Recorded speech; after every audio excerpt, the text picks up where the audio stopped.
আল্লাহ আমার রব, এই রবি আমার সব। দামে দামে তন মনে তারি অনুভব। তোমার দুনিয়াতে আমি যেদিকে তাকাই, অথই নিয়ামতে ডুবে আছি সবাই। পাক পাখালির গানে শুনি তসবি কলরব, তসবি কলরব। আল্লাহ আমার রব, এই রবি আসসালামু আমার আলাইকুম। সব। আলহামদুলিল্লাহ, আসসালাতু ওয়াসসালাম আলা রাসূলিল্লাহ। প্রিয় দর্শক, আপনারা যারা দেশে আছেন প্রবাসে, সবাইকে জানাই অনেক অনেক প্রীতি ও শুভেচ্ছা। শুরু হলো এনটিভি আয়োজিত অনুষ্ঠান আপনার জিজ্ঞাসা। আপনাদের সাথে আছি আমি জয়নুল আবেদিন আজাদ, আর আপনাদের মনে জাগা প্রশ্নের জিজ্ঞাসার জবাব দিচ্ছেন বিশিষ্ট আলেম ডক্টর মোহাম্মদ সাইফুল্লাহ। আসসালামু আলাইকুম ওয়া রাহমাতুল্লাহি ওয়া বারাকাতুহু। প্রিয় দর্শক, চলুন তাহলে জিজ্ঞাসার জগতে। শুরুতে একটি ইমেইল পাঠিয়েছেন SH নীরব, লিখেছেন, আমি আপনাদের অনুষ্ঠানে একজন নিয়মিত দর্শক। আপনাদের অনুষ্ঠান থেকে আমরা অনেকে ইসলামের ইলম শিখতে পারছি। আল্লাহ তাআলা আপনাদের জাযায়ে খায়ের দান করুন। আপনাদের নিকট আমার কতিপয় প্রশ্নের জবাব আশা করছি। প্রথম প্রশ্ন, আমি একজন জেনারেল স্কুলের ছাত্র, অর্থাৎ আমি মাদ্রাসায় পড়ালেখা করিনি। আমি আমার আমল ও আকীদা বিশুদ্ধ করার জন্য কোন কোন বইগুলো পড়তে পারি? ধন্যবাদ এই ভাইকে, তিনি অত্যন্ত গুরুত্বপূর্ণ একটি প্রশ্ন করেছেন। তিনি জেনারেল স্কুলের স্টুডেন্ট। এখন আমল আকীদাকে সংশোধন করার জন্য তিনি কোন ধরনের বইগুলো পড়বেন, এটা আসলে অনেকেরই প্রয়োজন। প্রথম কথা হচ্ছে, আমরা জানি যে ঈমানদার ব্যক্তিদের জন্য, মুসলমানদের জন্য প্রথম কাজ হচ্ছে তাদের আকীদা পরিশুদ্ধ করা। মানে আকীদার পরিশুদ্ধির উপর নির্ভর করবে আমল। যদি কোনো ব্যক্তির আকীদাই তো ভিত্তি, কোনো ব্যক্তি যদি আকীদা শুদ্ধ না হয়, তাহলে তিনি যতই ভালো আমল করুক না কেন, যত লেখাপড়া করুক, সেগুলো কিয়ামতের দিন আল্লাহ তাআলার কাছে মোটেও মর্যাদা পাবে না। সেগুলোকে আল্লাহ সুবহানাহু ওয়া তাআলা মোটেও ওজন দেবেন না, মূল্য হবে না। এজন্য আকীদা প্রথম আপনাকে সংশোধন করতে হবে। আকীদা সংশোধন করার জন্য আকীদার যে মৌলিক বইগুলো আছে সেগুলো আপনি পড়ার জন্য চেষ্টা করেন। সেক্ষেত্রে আপনি প্রথমে কিতাবুত তাওহীদ এর নামে অনেকগুলো বই আছে, যেগুলো বাংলা ভাষায় অনুদিত হয়েছে। তাওহীদের বুনিয়াদী শিক্ষা নামে অনুদিত বই আছে। এই বইগুলো বেশি বেশি করে পড়ুন। এই ক্ষেত্রে ঈমানের মৌলিক বিষয়ের একটি বই আছে, এই বইটি আপনি পড়তে পারেন। তারপরে ইসলামী আকীদার উপর খন্দকার ডক্টর আবদুল্লাহ জাহাঙ্গীর রাহিমাহুল্লাহ, তার একটা লেখা বই আছে ইসলামী আকীদা নামেই, এই বইটিও পড়তে পারেন। ফিকহুল আকবর এই নামে একটি বই আছে, এটার বিভিন্ন ব্যাখ্যা রয়েছে। আকীদা তাহাবিয়া নামে একটি বই আছে, এর ব্যাখ্যা আছে। শরহুল আকীদা তাহাবিয়া এই নামে বই আছে। শরহুল আকীদা আল ওয়াসিতিয়া এই নামে একটি বই আছে। এবং এগুলো অনেক বই এখন আকীদার বঙ্গানুবাদ হয়েছে, যেগুলো আপনি পড়তে পারেন। তবে প্রথমে আপনাকে যেটা পড়া দরকার সেটা হচ্ছে সহজ তাওহীদ। এই বইটা যদি আপনি পান কোথাও, এটা অনুদিত হয়েছে বাংলা ভাষায়, আর তাওহীদুল মুয়াসসার নামে আরবিতে ছিল, সেখান থেকে বঙ্গানুবাদ হয়েছে। এই মুহূর্তে আমার জানা নেই যে আসলে মানে বঙ্গানুবাদ করেছে মাসুদ নূর, কিন্তু কারা প্রকাশ করেছে আমার জানা নেই। সেখান থেকে আপনি উপকৃত হতে পারবেন, এগুলো থেকে বেশি উপকৃত হতে পারবেন। তাওহীদের বিষয়গুলো আপনাকে বই পড়ার পাশাপাশি সংশোধন করার জন্য যারা সত্যিকার আহলুল ইলম আছে তাদের কাছ থেকে অনেক বিষয় বুঝে নিতে হবে। মানে নিজে বুঝতে গিয়ে ভুল বোঝার সম্ভাবনা আছে, কারণ বই থেকে মানুষ ইনফরমেশান নেয়, কিন্তু ইনফরমেশানকে বুঝতে হলে ইনফরমেশানের সহায়ক আর যিনি বুঝেন তার কাছ থেকে বুঝে নিতে হয়। সব বিষয়ে মানে সহযোগিতা নিতে হবে, হ্যাঁ, কারণ অন্যথায় ইনফরমেশন ভুল বুঝবে, মানে একটা অন্য বিষয়, সমাজ ভিন্ন বিষয়। জি, এই কারণে দেখা গিয়েছে যে আল্লাহ সুবহানাহু ওয়া তাআলা কিতাব প্রেরণ করেছেন, এটাই তো যথেষ্ট ছিল, কিন্তু কিতাবের সাথে নবী প্রেরণ করেছেন, যারা কিতাবের এই বক্তব্যগুলো মানুষদেরকে স্পষ্ট করে বোঝাতে হবে, বুঝিয়ে দিতে পারেন। লিইউবাইয়িনা লাহুম, আল্লাহ তাআলা কোরআনের মধ্যে বলেছেন, যাতে করে তাদের জন্য আপনি এই বিষয়গুলো বিশদভাবে বুঝিয়ে দিতে পারেন, বর্ণনা করে দিতে পারেন। এখান থেকে স্পষ্ট বোঝা যাচ্ছে যে অবশ্যই আপনাকে এই যে মানে আমি এখন এতক্ষণ পর্যন্ত বইয়ের নাম বললাম, অনেকে আছে বই পড়ে শেষ পর্যন্ত তিনি নিজে বিভ্রান্ত হয়ে যেতে পারেন, কারণ মানুষের বুঝ মানে সবার বইয়ের সমান একটা নয়। শৃঙ্খলা আছে। বইয়ের শৃঙ্খলা আছে, জি। এই জন্য এই বিষয়টি খুবই গুরুত্ব দিতে হবে। এরপরে আসেন আমলের ক্ষেত্রে। আমি অনেকগুলো বইয়ের কথা আমি বলবো না, শুধু 2-1টা বইয়ের কথা বলি। সেটা হচ্ছে আপনি ফিকহুস সুন্নাহ সৈয়দ সাবেক রাহিমাহুল্লাহ তাআলা লিখা এই কিতাবটি অনুদিত হয়েছে, সেটা আপনি পড়তে পারেন। ইসলামী ফিকহ এ নামে একটি বই অনুদিত হয়েছে, সেই বইটি পড়তে পারেন। ফিকহের উপর অনেকগুলো বই রয়েছে মার্কেটের মধ্যে। এগুলো পড়লে আপনি অনেক বেশি সমৃদ্ধ জ্ঞান লাভ করতে সক্ষম হবেন ইনশাআল্লাহ তাআলা। আপনি এই বইগুলো পড়ুন। এর পাশাপাশি বর্তমানে হাদিসের, কোরআনের অসংখ্য বই আলহামদুলিল্লাহ বিভিন্ন পাবলিকেশন থেকে প্রকাশিত হয়েছে, সেগুলো থেকেও আপনি সহযোগিতা নিতে পারবেন। জি, আমরা খুবই গুরুত্বপূর্ণ বিষয়ে অবগত হলাম। প্রিয় দর্শক, জ্ঞান আমাদের সঠিক পথে পরিচালিত করতে পারে। আপনি আরও প্রশ্ন করেছেন, আমি কোরআন মাজিদ হেফজ করতে চাই। আলহামদুলিল্লাহ, আমি 2 পারা সম্পন্ন করেছি এবং এখন 28 নম্বর পারায় আছি। কিন্তু আমার অন্যান্য পড়ালেখার জন্য আমি আশঙ্কা করছি, আমি হয়তো ভবিষ্যতে কোরআন মুখস্থ রাখার জন্য যে পরিমাণ তেলাওয়াত করতে হয় আমার পক্ষে তা সম্ভব হয়ে উঠবে না। আমার জন্য কি আরও হেফজ করা ঠিক হবে? ধন্যবাদ, গুরুত্বপূর্ণ প্রশ্ন করেছেন। হ্যাঁ, হেফজ করা তো ঠিক হবে, মানে হেফজ করা তো উত্তম, কোনো সন্দেহ নেই। আপনি কোরআনে কারীম হেফজ করে যদি কোরআনে কারীম তেলাওয়াত করেন নিয়মিত কন্টিনিউয়াস, তাহলে অবশ্যই আপনি সেটাকে হেফজ করতে পারবেন এবং সেটাকে আপনি হেফজটা মুখস্থ রাখতে পারবেন। একটু চেষ্টা করতে হবে, একটু চেষ্টা নিজে করতে হবে। সেক্ষেত্রে কোরআন কারীমের তেলাওয়াতটা নিয়মিত রাখতে হবে। আর পড়ালেখার সাথে আসলে কোরআন কারীমের তেলাওয়াত নিয়মিত রাখা এটা সাংঘর্ষিক না।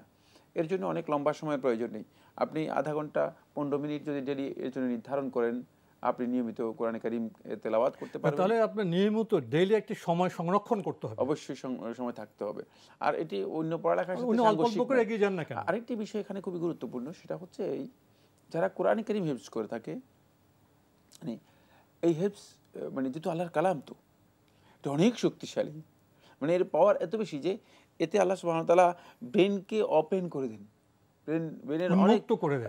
অনেক মানে দিগন্ত উন্মোচিত হয়। ফলে তিনি যে কোনো কিছুতেই সবচেয়ে ভালো করতে পারবেন, বরকত হয়। বরকত পাবেন, সব কিছু ভালো করতে পারবেন। এজন্য অনেকেই আছেন যারা কোরআন কারীম হেফজ করেছেন ছোটবেলায়, তারা অনেক বড় বড় ডাক্তার হয়েছেন। মানে আমি প্রচুর, প্রায় বলা যেতে পারে যে যখন সৌদি আরবে ছিলাম, মানে আমাদের হসপিটালে দেখেছি যে ডাক্তারদের মধ্যে 95% ডাক্তার সবাই হাফেজ। ভাই নীরব, আপনি সবশেষে লিখেছেন, আবুল হাসান দুদু সানকিতি সম্পর্কে আপনার মতামত জানতে চাচ্ছি। ডক্টর জাকির নায়েকের কাছ থেকে শুনেছি তিনি বর্তমান বিশ্বের শ্রেষ্ঠ একজন আলেম। তার থেকে কি আমরা ইলম নিতে পারবো? ধন্যবাদ আপনাকে। আপনি বলেছেন আবুল হাসান আদ-দুদু না, তিনি হচ্ছেন মোহাম্মদ, তার নাম হচ্ছে মোহাম্মদ ইবনুল হাসান ওয়ালাদ আদ-দাউদু হাফিজাহুল্লাহ তাআলা। তিনি কোনো সন্দেহ নেই এই পৃথিবীর মানে একটা মিরাকল, মানে অনেক বড় আলেম, অনেক বড় জ্ঞানী ব্যক্তি, এতে কোনো সন্দেহ নেই। দৃষ্টিভঙ্গিগত দিক থেকে তার দৃষ্টির সাথে, চিন্তার সাথে কিছু কিছু বিষয়ে মত পার্থক্য রয়েছে। তার বক্তব্য যদি কোরআন এবং হাদিসের আলোকে গ্রহণ করেন, কোনো বাধা নেই। কিন্তু খেয়াল রাখতে হবে যে তিনি কিছু কিছু বিষয় রয়েছে যেগুলোর ক্ষেত্রে সলফে সালিহিনের যেই দৃষ্টিভঙ্গি রয়েছে, সেই দৃষ্টিভঙ্গি থেকে তার একটা আলাদা দৃষ্টিভঙ্গি রয়েছে। এবং এই আলাদা দৃষ্টিভঙ্গিটুকু এই কারণে হয়েছে যেহেতু তিনি সুনির্দিষ্ট একটা মানে পরিসরে একটা চিন্তার মধ্যে রয়েছেন এবং সেটাকে তিনি অগ্রাধিকার দিয়েছেন। কিন্তু ইলমের দিক থেকে, জানার দিক থেকে, স্টাডির দিক থেকে কোনো সন্দেহ নেই তিনি এই পৃথিবীর শ্রেষ্ঠ আলেমদের মধ্যে একজন। বাকি তার কাছ থেকে জানতে হলে অবশ্যই আপনাকে বিষয়গুলো সঠিক কোরআন হাদিসের আলোকে গ্রহণ করতে হবে। শুধুমাত্র ইলমের আলোকে নয়, শুধুমাত্র তিনি বলছেন এই জন্য নয়, সেটা মেনে নিতে হবে, গ্রহণ করতে হবে কোরআন এবং হাদিসের আলোকে। যেমন আমরা যখন বলি আমাদের বক্তব্য কেউ গ্রহণ করবেন কিসের ভিত্তিতে? কোরআন হাদিসের আলোকে। না, আমাকে দেখে নয়, কারণ আমার সাথে এর কোনো সম্পর্ক নেই। এটা সব ক্ষেত্রে কোরআন হাদিসের আলোকে গ্রহণ করবেন। সুতরাং এক্ষেত্রে যদি তার কোনো বক্তব্য আপনি গ্রহণ করেন, সেটাকে কোরআন এবং হাদিসের মূল দৃষ্টিভঙ্গির সাথে এবং মূল যে ধারা আছে এই ধারার সাথে মিলিয়ে আপনাকে গ্রহণ করতে হবে। আমরা জানলাম বিষয়গুলি সম্পর্কে। প্রিয় দর্শক, আমাদের হাতে আরও একটি ইমেল, এটি পাঠিয়েছেন সুমাইয়া উসফা। লিখেছেন, রাফুল ইয়াদাইন কখন কখন করতে হয় আর কিভাবে করতে হয় একটু জানাবেন? ধন্যবাদ। আপনি প্রশ্ন করেছেন রফুল ইয়াদান কখন কখন করতে হয়। রফুল ইয়াদান প্রথমে আপনি তাকবিরাতু আল ইহরাম বা তাকবিরে তাহরিমা যেটাকে বলা হয়, এই সময় আপনি রফুল ইয়াদান করবেন। রফুল ইয়াদান করার পদ্ধতি হচ্ছে হাতকে পরিপূর্ণরূপে এভাবে রেখে কেবলামুখী করে আঙ্গুলগুলোকে ক্লোজ করে একেবারেই সোজা করে আপনি কাঁধ বরাবর পর্যন্ত অথবা কানের যেই মানে জায়গা রয়েছে, কানের যে এই যে দুটি লতি রয়েছে নরম জায়গা, এর মানে কাছাকাছি পর্যন্ত, দুইটাই সহি হাদিস দ্বারা সাব্যস্ত হয়েছে, ততটুকু পর্যন্ত উঠাবেন। এভাবে নয়, কেউ দেখা যায় যে এইভাবে করেন, মানে এভাবে নয়, এটা হাতগুলো সোজা থাকবে এবং আঙ্গুলগুলো ক্লোজ থাকবে, আঙ্গুলগুলো এভাবে ফাঁক থাকবে না। এরপরে সেটা হলো তাকবীরে তাহরিমার পরে আপনি যখন রুকুতে যাবেন তখন রফুল ইয়াদান করবেন, আবার রুকু থেকে যখন উঠবেন তখন রফুল ইয়াদান করবেন। তারপরে দুই রাকাত শেষ করার পরে যখন বৈঠক করবেন, বৈঠক থেকে যখন উঠবেন তখন রফুল ইয়াদান করবেন। এইভাবে রফুল ইয়াদান করার বিষয়টি রাসূলুল্লাহ সাল্লাল্লাহু আলাইহি ইসলামের অনেক সাহাবীর কাছ থেকে সহি হাদিসের মাধ্যমে সাব্যস্ত হয়েছে। আমাদের হাতে একটি ইমেল পাঠিয়েছেন সৈয়দ রিয়াজ মাহমুদ। লিখেছেন, দি attached two files are the two letters from my mother to broadcast in your TV program for the benefit of the people of Bangladesh from the belief of my mother in the prevailing corona situation. আপনি মায়ের পক্ষ থেকে এই ইমেলটি পাঠিয়েছেন। আপনার মা গাউসারা Khatun new York USA থেকে এই চিঠিটি পাঠিয়েছেন। আপনার মা আমাদের সম্বোধন করে লিখেছেন, আসসালামু আলাইকুম, কেমন আছেন? আমি নিউ ইয়র্কের নিয়মিত শ্রোতা। আমি একজন বাংলাদেশি, বর্তমানে 2.5 বছর ধরে নিউ ইয়র্কে অবস্থান করছি। বর্তমানে আমি খুব অসুস্থ। দেশে করোনা দেখার পর থেকে আমি খবর দেখি এবং দেখার পর খুব কষ্ট পাচ্ছি। সবচেয়ে কষ্ট হয় যখন দেখি যে সৃষ্টির সেরা জীব মানুষের মৃত্যু জীবের মতো হচ্ছে। তারা গোসল পায় না, জানাজা পায় না, আত্মীয় স্বজনের মুখ দেখতে পারে না, ছেলে মাকে দেখে না। এমন করুণ মৃত্যু আমাদের কাম্য নয়। আমাদের পাপের খরা পূর্ণ হলে বিভিন্ন যুগে আল্লাহ আমাদের শাস্তিস্বরূপ আমাদেরকে এরকম শাস্তি দিয়ে থাকেন। এটা এমন এক শাস্তি যাতে সারা বিশ্ব কম্পমান। এই উন্নত চিকিৎসা বিজ্ঞানের যুগে অকল্পনীয় একটা রোগ। তবে ভাই, আমি একটা ছোট্ট সাহায্য চাইব। আপনারা হেসে উড়িয়ে দেবেন না তো? কারণ যেখানে আমার বড় বড় আলেম ইসলামী চিন্তাবিদ ভাইরা আছেন, সেখানে আমার এই তুচ্ছ চিন্তা হেসে উড়িয়ে দিবেন না তো? এটা তো ভাই আমাদের স্বভাব নয়, ইসলামের দৃষ্টিকোণ নয়।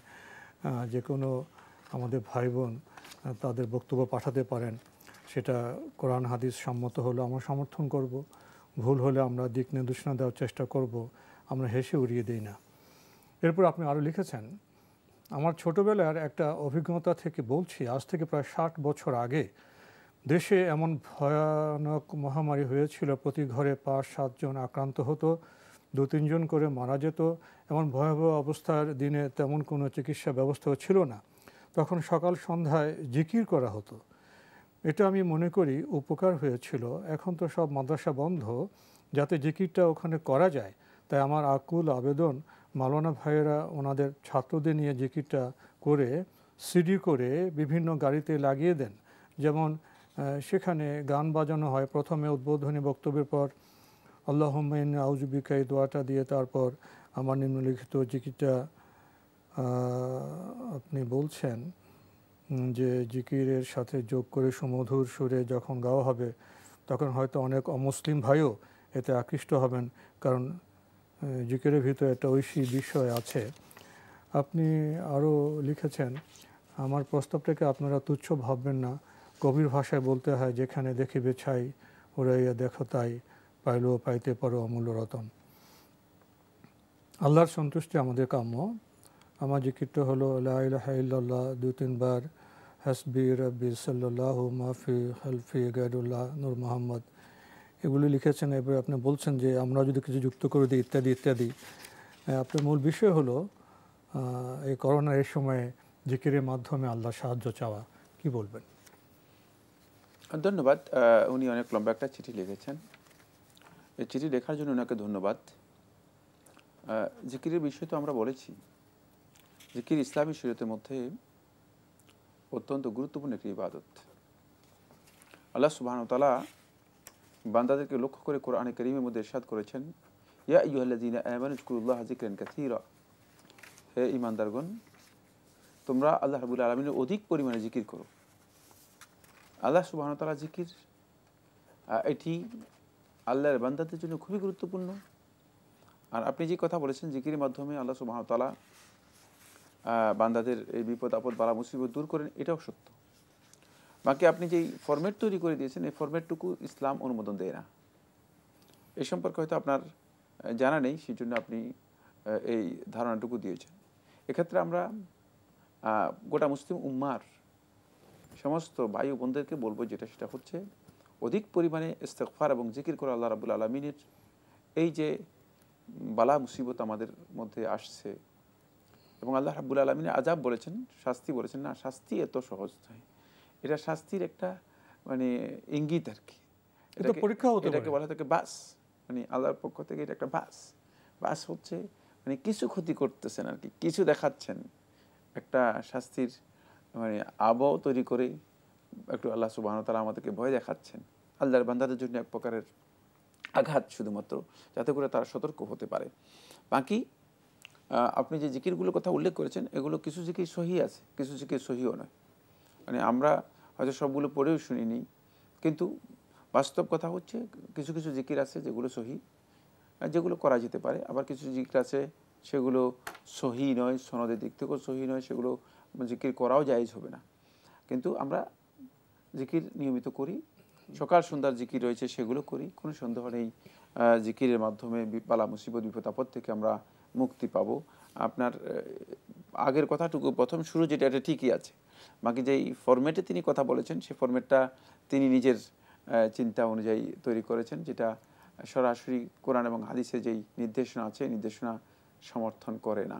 আমাদের সহি জিকির করতে হবে, কিন্তু সহিভাবে করতে হবে। মানে মূল বিষয়টি ঠিক আছে, মূল বিষয় ঠিক আছে। জিকিরের মাধ্যমে আমরা আল্লাহর কাছে সাহায্য চাইতে পারি। জি জি, আমরা খুব চমৎকার বিষয় সম্পর্কে অবগত হলাম। প্রিয় দর্শক, আমাদের হাতে একটি চিঠি পাঠিয়েছেন আব্দুল কাদের, শেরে বাংলা রোড, খুলনা থেকে। আমি আপনার চিঠিটা পড়ছিলাম, আপনার মধ্যে একটা ক্ষোভ আছে, এবং টেলিভিশনে যে ভাষায় যে শব্দ চয়নে প্রশ্ন করতে হয়, তার থেকে বোধহয় আপনি একটু দূরে অবস্থান করছেন। তবু আপনার মধ্যে একটি ধারণা, একটি চেতনা, সেটা আমরা পড়ছি এবং আমরা শুদ্ধ হওয়ার চেষ্টা করব। লিখেছেন, সম্মানিত আলেমগণের প্রতি শ্রদ্ধা রেখে বলছি, ঈমান সম্পর্কে আলেমগণ মিথ্যা কথা বলেন, শুধু বিশ্বাসকে ঈমান বলছেন। এই সুযোগে কুখ্যাত খুনি, কুখ্যাত দুর্নীতিবাজ, কুখ্যাত সন্ত্রাসীরা নিজেদেরকে ঈমানদার মনে করেন এবং জান্নাতের আশা করেন। তাহলে বিধর্মীদের মধ্যে অনেকে আল্লাহ, শেষ নবী, পরকাল, কোরআন, হাদিস ইত্যাদি সব বিশ্বাস করে, অনেকে শিরক করে না। তাদেরকে ঈমানদার বলেন না কেন? এরপর প্রশ্ন করেছেন, আলেমগণ চাঁদা সংগ্রহের জন্য ঈমান সম্পর্কে মিথ্যা কথা বলেন কেন? ধন্যবাদ এই ভাইকে। আপনি প্রশ্নটা একটু আলেমদের প্রতি অনেকটা বিদ্রুপ অথবা সংক্ষুব্ধ হয়ে লিখেছেন। আলেমদেরকে অবমাননা করা, মর্যাদা, তাদের মর্যাদা হানি করা, এই কাজটি কিন্তু অত্যন্ত গর্হিত কাজ। এটা নিজের ক্ষতি নিজে করার মতো। কারণ আলেমদেরকে আল্লাহ সুবহানাহু ওয়া তাআলা একটা মর্যাদা দিয়েছেন। এই মর্যাদা কোরআন কারীমের একাধিক আয়াতের মাধ্যমে সাব্যস্ত হয়েছে। সুতরাং আপনি যদি কোনো কারণে তাদেরকে মানে মিথ্যাও বলেন, মানে খারাপও বলেন, যেহেতু যেখানে আল্লাহ তাআলা মর্যাদা দিয়েছেন, সেখানে আল্লাহ নবী সাল্লাল্লাহু আলাইহি ওয়াসাল্লাম মর্যাদা দিয়েছেন, সেখানে আপনার এই কথাগুলো কোনো মূল্য পাবে না। আল্লাহ রাসূলের বক্তব্যের কাছে, আল্লাহর বক্তব্যের কাছে এই কথাগুলোর কোনো মূল্য নেই। বাকি আলেমদেরকেও এই কথা বলে না যে ঈমান শুধু বিশ্বাসের নাম। এটা আমার জানা নেই। আপনি কোথায় আলেম এই পেয়েছেন? কথা কিভাবে বলবেন? এটা কোনো আলেম বলেনি যে ঈমান শুধু বিশ্বাসের নাম। ঈমানের ব্যাপারে শুধু বিশ্বাসের নাম, বিশ্বাসকে বলা হয় থাকে। আলেমদের মধ্যে এটা কেউ বলেননি। কোন যুগের মানে এটা শুধুমাত্র ধারণা করতে পারেন আপনি। এখানকার কোন আলেম লেবাস আলেম অনেকে আছে যে লম্বা জুব্বা ঈমান পরেন, কিন্তু সম্পর্কে আসলে যাদের তিনি আলেম আলেম নন। ঈমান সম্পর্কে যাদের জ্ঞান নেই তারাই এই কথা বলতে পারেন। যাদের প্রকৃত জ্ঞান নেই তারাই এই কথা বলতে পারেন। কারণ ঈমানের সাথে স্বীকৃতির বিষয় রয়েছে, ঈমানের সাথে আমলের বিষয় জড়িত আছে এবং আমল এর মাধ্যমে ঈমান প্রমাণিত হবে। কিন্তু যদি শুধু বিশ্বাসের নামও ঈমান বলে, তাহলে এর অর্থ কি এই যে আলেমরা মানুষদেরকে দুর্নীতি করতে বলেছে? এই বক্তব্যের মধ্যে যদি কোনো আলেম এই কথা বলেন যে শুধু বিশ্বাসের নাম হচ্ছে ঈমান, এই কথা থেকে কি এই কথা মানে এই উনি যে ব্যাখ্যা নিয়েছেন এই ব্যাখ্যা কি নেওয়ার কোনো বৈধতা আছে? এই কথা কি বলার কোনো অবকাশ আছে? উনি বোধহয় কোনো কারণে সংক্ষুব্ধ হয়ে আছেন। যে মানে আলেমরা যেহেতু ঈমান শুধু বিশ্বাসের নাম বলেছে, তাহলে আমরা দুর্নীতি করি বা এখানে দুর্নীতি করার জন্য বলা হয়েছে। সুতরাং এই বক্তব্য মোটেও সঠিক নয় যে মানে দুর্নীতির সাথে আপনি বিষয়টিকে নিয়ে এসেছেন এবং বলেছেন যে এই মিথ্যাটা কেন আলেমরা এই ধরনের মিথ্যাচার করছে। আমি আশা করি, আমি এটা দৃঢ় বিশ্বাস করি কোনো আলেম এই ধরনের কথা বলেন না। তো আজকে আমাদের এখানে শেষ করতে হচ্ছে। আপনাকে অনেক ধন্যবাদ। আপনাকে অশেষ ধন্যবাদ।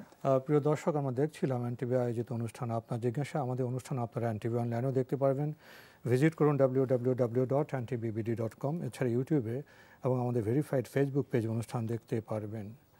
শেষে এসে আলেমদের নিয়ে প্রশ্ন করা হলো, ঈমান সম্পর্কে, আমল সম্পর্কে প্রশ্ন করা হলো। সংক্ষুব্ধ হয়ে প্রশ্ন করলে বোধহয় আমরা সত্যে পৌঁছতে পারবো না। আমরা অনুভব করি, উপলব্ধি করি এবং সঠিক প্রশ্ন করি। চিঠি লিখুন, প্রশ্ন পাঠান আমাদের ঠিকানায়। পরিচালক আপনার জিজ্ঞাসা, এনটিভি, বিএসসিসি ভবন, 7ম তলা, 102 কাজী নজরুল ইসলাম অ্যাভিনিউ, কারওয়ান বাজার, ঢাকা 1215। ইমেল অ্যাড্রেস আপনার জিজ্ঞাসা @ntbbd.com। প্রিয় দর্শক, মহান আল্লাহ আমাদের সবাইকে নিরাপদে রাখুন, রাখুন শান্তিতে। আসসালামু আলাইকুম। আমার রব, এই রবি আমার সব, দামে দামে তুন মনে তারি অনুভব। আল্লাহ আমার রব, এই রবি আমার সব।